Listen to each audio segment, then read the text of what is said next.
एक राजा और उसकी दो रानियों की कहानी। बहुत समय पहले की बात है। एक स्वर्णनगरी नामक राज्य था। ये राज्य हर संसाधन से संपन्न था। इस राज्य की प्रजा खुश थी। किसी को किसी चीज की कमी नहीं थी।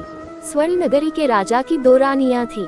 बस राजा को एक बात की चिंता खाई जा रही थी कि उसकी कोई संतान नहीं थी। राजा का अधिकतर समय अपनी बड़ी रानी के साथ बीतता था, क्योंकि वह बहुत ही सुशील और व्यवहार कुशल थी। राजा को हमेशा उचित सलाह देती थी। वह राज्य की परेशानियों का हल निकलकर राजा को बताती थी। राजा की छोटी रानी थी, वह बहुत ही कपटी और धूर्त थी। हमेशा अपनी तारीफ सुनना पसंद करती थी। छोटी रानी के एक दासी थी जो जादू टोना करना जानती थी और कई लोगों पर उसने इसका प्रयोग करके उनको बर्बाद किया था। दासी यह चाहती थी कि छोटी रानी के किसी तरह से एक संतान हो जाए जिससे वह राज्य की महारानी बन जाए।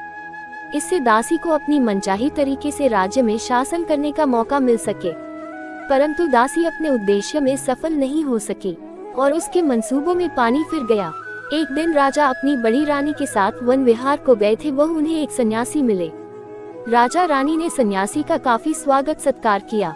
राजा के इस सेवा से सन्यासी बहुत प्रसन्न हुए और उन्होंने राजा रानी को शीघ्र ही माता पिता बनने का आशीर्वाद दे दिया, जिसे सुनकर राजा रानी अति प्रसन्न हुए और महल वापस आ गए। छोटी रानी को जब ये बात पता चली तो वह दुखी हो उठी। उसने राजा से एक वचन लिया कि जब बड़ी रानी को प्रसव पीड़ा हो तो वह और उनकी दासी ही उनके पास रहेगी, वही सारा कार्य करेगी। राजा ने छोटी रानी की बात मान ली।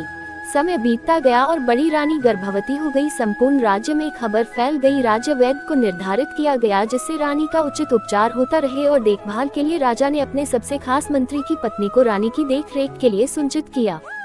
समय बीतने लगा और एक दिन रानी को प्रसव पीड़ा होने लगी। यह खबर राजा तक पहुंचाई गई। छोटी रानी अपनी दासी के साथ वहां पहले ही पहुंच चुकी थी। छोटी रानी ने दासी के साथ यह योजना बनाई थी कि जैसे ही बड़ी रानी को बच्चा पैदा हो वह उस बच्चे की जगह पर एक मरा हुआ बच्चा रख दे। परंतु हुआ क्या कि बड़ी रानी ने एक पुत्र और एक पुत्री को जन्म दिया। बड़ी रानी बच्चों को जन्म देने के बाद बेहोश हो गई। रानी की बेहोशी का फायदा उठाते हुए दासी दोनों बच्चों को फलों की टोकरी में रखकर महल के बाहर ले गई और अपने गुप्तचर से उन दोनों को खत्म करने को कहा। जब तक वो महल वापस आई, छोटी रानी ने राजा के पास संदेश भिजवाया कि बड़ी रानी ने मरे हुए बच्चे को जन्म दिया है, जिसे सुनकर राजा को बहुत दुख हुआ और पूरे महल में शोक का माहौल बन गया। बड़ी रानी को होश आने पर बताया गया कि उसका बच्चा पैदा होते ही मर गया। ये सुनकर रानी को विश्वास नहीं हुआ। उसे सदमा लग गया। वह न किसी से बात करती थी, नहीं सही से खाती पीती थी। उसकी हालत पागलों जैसी हो गई थी। इस बात का फायदा छोटी रानी ने उठाया और राजा को कहा कि बड़ी रानी पागल हो गई है और उन्हें महल में रखना ठीक नहीं है। वह किसी को भी हानि पहुंचा सकती है, इसलिए बड़ी रानी को बंदी गृह में रखा जाए और वह उनका उपचार वही करवाती रहेंगी। बड़ी रानी को बंदी गृह में डाल दिया गया और उपचार के नाम पर तरह तरह की यातनाएं दी जाने लगी। खाने के नाम पर उन्हें चोकर की रोटी और नारियल के खोपरे में पानी दिया जाता था। कुछ समय बाद राजा भी अपने राजकीय कार्य में तल्लीन हो गए और छोटी रानी को अपना प्रमुख सलाहकार बना दिया और राज्य की सभी कार्यों की जिम्मेदारी रानी को दे दी। अब तो पूरे राज्य पर जैसे छोटी रानी का ही राज्य था। उधर जंगल में फेंके गए नवजात बच्चे भूख प्यास से तड़प रहे थे और जोर जोर से रो रहे थे। वही पास में एक सन्यासी रहते थे। उन्हें बच्चों के रोने की आवाज सुनाई दी। जब उन्होंने खोजबीन की तो उन्हें दो नवजात शिशु झाड़ियों में पड़े मिले। सन्यासी ने तुरंत ही उन अबोध शिशुओं को गोद में उठा लिया और चारों तरफ देखकर चिल्लाने लगे कि शायद कोई गलती से इन बच्चों को यहाँ छोड़ गया है। परंतु उन्हें पशु पक्षियों के अलावा किसी की आवाज सुनाई नहीं दी। ये देखकर सन्यासी को समझ आ गया कि कोई जानबूझकर यहाँ छोड़ गया है। साधु उन बच्चों को अपनी कुटिया में लेकर वापस आ गए। कुटिया में आने के बाद साधु ने बच्चों को बकरी का दूध पिलाया। तब उनका रोना बंद हुआ और दोनों बच्चे सो गए। जब साधु उन बच्चों को स्वच्छ कपड़े पहनाने के लिए उनके कपड़े उतार रहे थे तो उन्होंने शिशु बालक और बालिका के बाह पर चंद्रमा की तरह एक निशान बना हुआ देखा। आकृति देखकर साधु को ये ज्ञात हो गया कि यह किसी राज परिवार के है और किसी षड्यंत्र के कारण इन्हें यहाँ छोड़ा गया है। साधु ने अब उस स्थान के आसपास रहना सुरक्षित नहीं समझा और वह दोनों शिशुओं को लेकर नए स्थान की खोज में निकल पड़े। एक दिन पूरा चलने पर काफी दूर आ गए और आगे चलने पर उन्हें नदी के किनारे एक मंदिर में शंख और घड़ियाल बजने की आवाज सुनाई दी। साधु ने वहीं रुकने का फैसला किया और वह वहीं जाकर आराम करने लगे। गांव के लोग जब पूजा करने के लिए इकट्ठे हुए तो उन्होंने वह साधु और 2 छोटे छोटे बच्चों को देखा तो वो उनसे बातचीत करने लगे।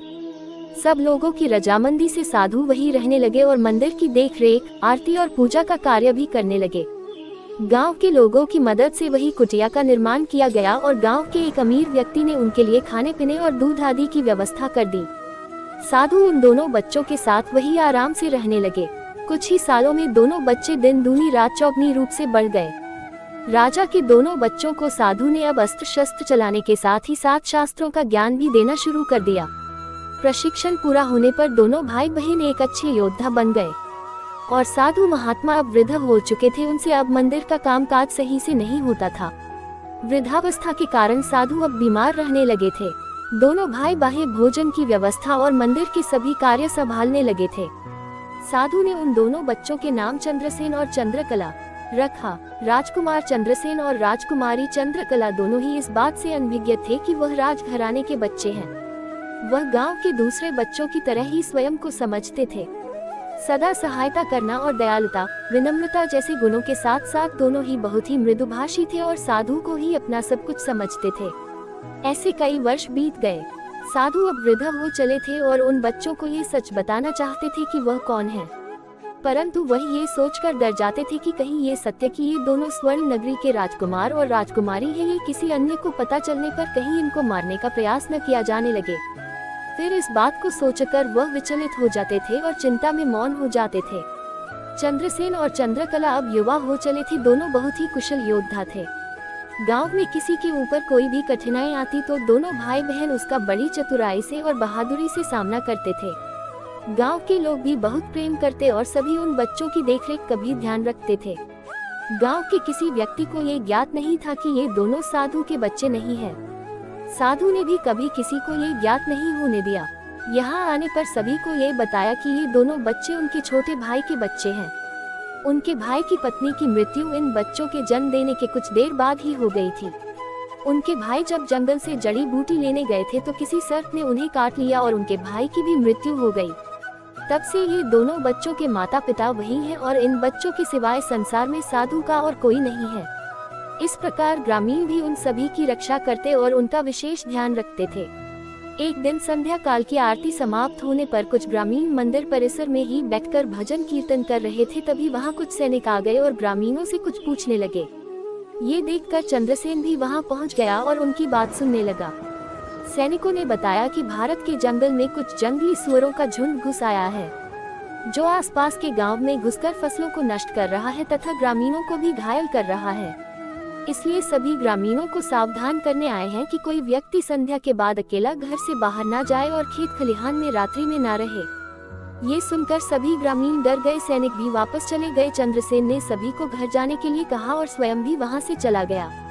रात का समय था कि चंद्रसेन को कुछ आवाज सुनाई थी। जब उसने अपने घर की छत से बाहर देखा तो उन्हें बहुत से जंगली सुअर बाहर घूमते हुए दिखाई दिए। वह चुपचाप नीचे आ गया और सुअरों को किस प्रकार स्वर्ण नगरी राज्य से बाहर निकाला जाए या युक्ति सोचते सोचते उसे कब नींद आ गई उसे पता ही नहीं चला। जब उसे सुबह उसकी छोटी बहन ने उसे जगाया तब उसने बाहर आकर देखा कि कुछ गांव वाले एकत्रित हैं। गांव वालों के पास गया तो गांव वाले उसे मंदिर के परिसर में ले गए। वहां देखा कि मंदिर के बगीचे को सुनों ने बहुत नुकसान पहुंचाया है, पौधों को नष्ट कर दिया है और पास के खेतों को भी उतार दिया है।